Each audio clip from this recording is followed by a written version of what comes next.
আল্লাহ তাআলা বলছেন যে কেউ জানে না মায়ের জরায়ুর ভিতরে কি রয়েছে, ছেলে নাকি মেয়ে। কিন্তু এদিকে আমরা দেখি বিজ্ঞান বলে জরায়ুর ভিতরে সন্তান ছেলে নাকি মেয়ে আগে থেকেই জানা যায়। এ ব্যাপারে কিছু বলেন ভাই। আপনি প্রশ্ন আল্লাহ সুবহানাহু ওয়া তাআলা হলেন সর্বজ্ঞ।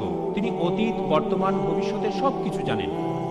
তাহলে কোরআনের আগে অন্য গ্রন্থ পাঠালেন কেন? শুধু কোরআনকেই পাঠালেন না কেন? ফয়সাল,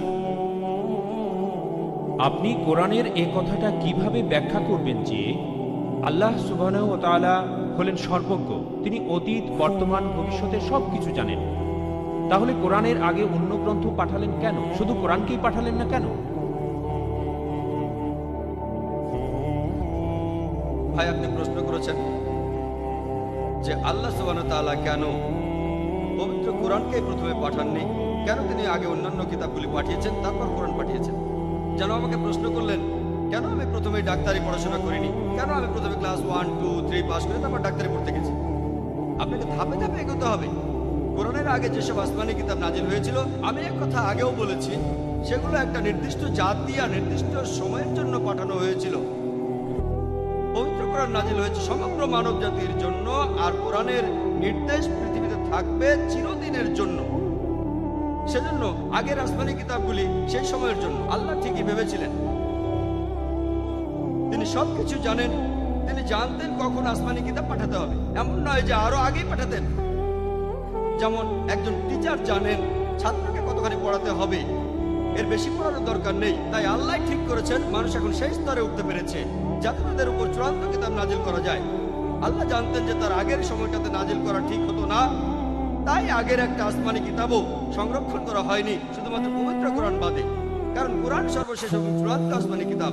আর যদি কোরআনকে আল্লাহর বাণী হিসেবে প্রমাণ করতে চান, এটা 1400 বছর আগে প্রমাণিত হয়েছে, আজকেও প্রমাণিত হবে এবং আল্লাহর বাণী হিসেবে চিরকালই প্রমাণিত হবে ইনশাআল্লাহ। এবারের প্রশ্ন স্লিপ থেকে। কোরআন বলেছে আল্লাহ আমাদের জন্য পৃথিবীটা তৈরি করেছেন গালিচার মতো করে। এ কথা থেকে বোঝা যায় যে পৃথিবী সমতল, আর এটা বিজ্ঞানের সাথে পরস্পর বিরোধী। এখানে প্রশ্ন করা হয়েছে, আর শ্রোতারাও অবাক হয়ে গেছেন, যে কোরআন বলছে পৃথিবীকে একটা গালিচা দিয়ে মোড়ানো হয়েছে, এর অর্থ পৃথিবী সমতল কিনা। এখানে আসলে পবিত্র কোরআনের একটা আয়াতের কথা বলা হচ্ছে, সূরা নূহের 19 নম্বর আয়াত আর 20 নম্বর আয়াতে উল্লেখ করা হচ্ছে যে আল্লাহ ভূমিকে বিস্তৃত করিয়াছেন একটি গালিচার মতো।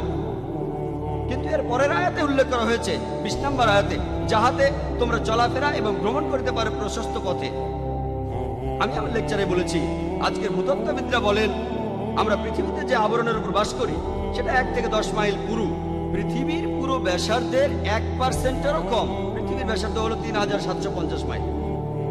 উপরের আবরণটা একটা শক্ত খোলস, ভেতরের স্তরগুলো অনেক গরম আর তরল। জীবজন্তুর পক্ষে সেখানে বেঁচে থাকা সম্ভব নয়।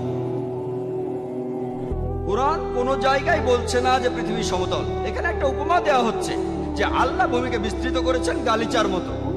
মানুষের একটা ভুল ধারণা আছে যে একটা গালিচা বিছানো যায় শুধু সমতল জায়গায়। এটা ভুল। একটা গালিচা বর্তুলাকার জায়গায় তো বিছানো যায়। উদাহরণস্বরূপ চিন্তা করেন যে এখানে পৃথিবী এক বড় মডেল রাখা হয়েছে, গ্লোব, মনে করেন 10 ফুট ব্যাসার্ধের, খুবই বড়। এর চারপাশে আপনি একটা গালিচা মুড়ে দিতে পারেন। এটা সম্ভব, কারণ আমরা কোথাও গালিচা বিছাই কখন? সাধারণত সেখানে গালিচা বিছাই যেখানে হাঁটা চলা করা বেশ কষ্টকর। আমরা সেখানে গালিচা বিছাই যেখানে হাঁটা চলা করা বেশ কষ্টকর। বিজ্ঞান এখন আমাদের বলে, যদি পৃথিবীর উপরে শক্ত আবরণ চারিপাশে গালিচার মতো ছড়ানো না থাকতো, আমরা এখানে বাস করতে পারতাম না। কারণ ভেতরের স্তরগুলো গরম আর তরল। তাই কোরআন যখন বলছে ভূমিকে বিস্তৃত করা হয়েছে, বলা হচ্ছে পৃথিবীর উপরের আবরণ গালিচার মতো ছড়ানো হয়েছে, আর কারণও বলা হয়েছে যাতে তোমরা চলাফেরা ও ভ্রমণ করতে পারো প্রশস্ত পথে। কোরআনে আরো এক জায়গায় বলা হয়েছে যে আল্লাহ ভূমিকে করেছেন বিস্তীর্ণ। পবিত্র কোরআনের সূরা নাবার 6 নম্বর আয়াতে উল্লেখ করা হয়েছে যে আল্লাহ ভূমিকে করেছেন বিস্তৃত। এখানে বলা হচ্ছে আল্লাহ পৃথিবীকে প্রশস্ত করে বানিয়েছেন। এর কারণ জানেন?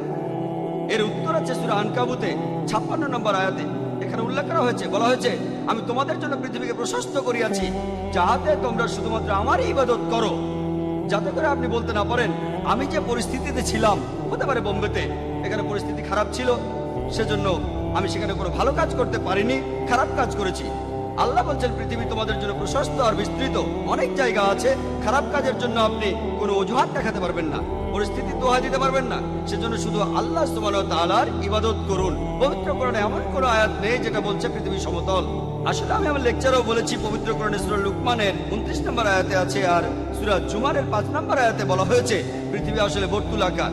আর বিশেষ করে সূরা নাজিয়াতের 30 নম্বর আয়াতে বলা হয়েছে, والأرض بعد ذلك دحاها ইহার পর তিনি পৃথিবীকে করিয়াছেন ডিম্বাকৃত, অনেকটা উট পাখির ডিমের মতো, যে আকারটা একেবারে বর্তুলাকার। আশা করি উত্তরটা পেয়েছেন।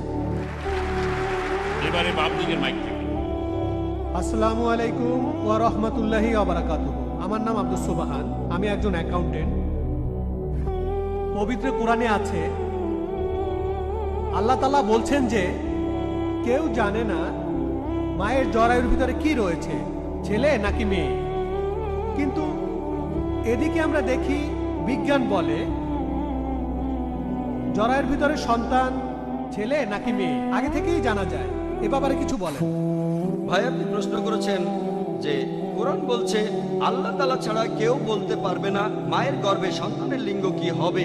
আর আজকে বিজ্ঞান উন্নত হয়েছে, আমরা আগে থেকে বলতে পারি আল্ট্রাসোনোগ্রাফি ইত্যাদির মাধ্যমে সন্তানের লিঙ্গ কি হবে। ভাই, আপনি পবিত্র কোরআনের একটি আয়াতের কথা বলেছেন, সূরা লুকমানের 34 নম্বর আয়াতে উল্লেখ করা হয়েছে যে কিয়ামতের জ্ঞান কেবলমাত্র আল্লাহর নিকটে রহিয়াছে, কখন বৃষ্টি বর্ষণ করিবেন এবং তিনি জানেন মায়ের জরায়ুতে যাহা আছে, কখন কে মৃত্যুবরণ করিবে সে কে অর্জন করিবে। কোরআন বলছে যে আল্লাহ জানেন যে মায়ের জরায়ুর ভেতরে কি রহিয়াছে। কোরআন এটা বলছে না যে আল্লাহ জরায়ুর সন্তানের লিঙ্গ আগে থেকে জানেন। আমি জানি যে কোরআনের বেশ কিছু অনুবাদ আছে, বিশেষ করে উর্দু অনুবাদে উল্লেখ করা হয়েছে লিঙ্গ। কোরআনে লিঙ্গ শব্দটা উল্লেখ করা হয়নি।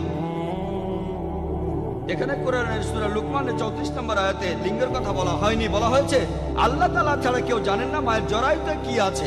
এখানে আসলে বলা হচ্ছে সেই সন্তান কেমন হবে, যে সন্তানটি কিছুদিন পর জন্ম নেবে, সে ভালো হবে না খারাপ হবে, সে সমাজে ভালো কাজ করে বেড়াবে নাকি খারাপ কাজ, সে বড় হয়ে কি হবে, ডাক্তার না ইঞ্জিনিয়ার, সে বেহেশতে যাবে না দোজখে যাবে। আর কোনো বিজ্ঞানী সর্বাধুনিক প্রযুক্তি ব্যবহার করে সেটা বলতে পারবে না। কোরআনেও বলা হয়নি যে আল্লাহ সন্তানের লিঙ্গ জানেন, বলা হয়েছে যে আল্লাহ জানেন যে এই সন্তানের প্রকৃতি কেমন হবে আর সে কি করবে। আর সর্বাধুনিক প্রযুক্তি ব্যবহার করে কোনো বিজ্ঞানী এসব বলতে পারবে না।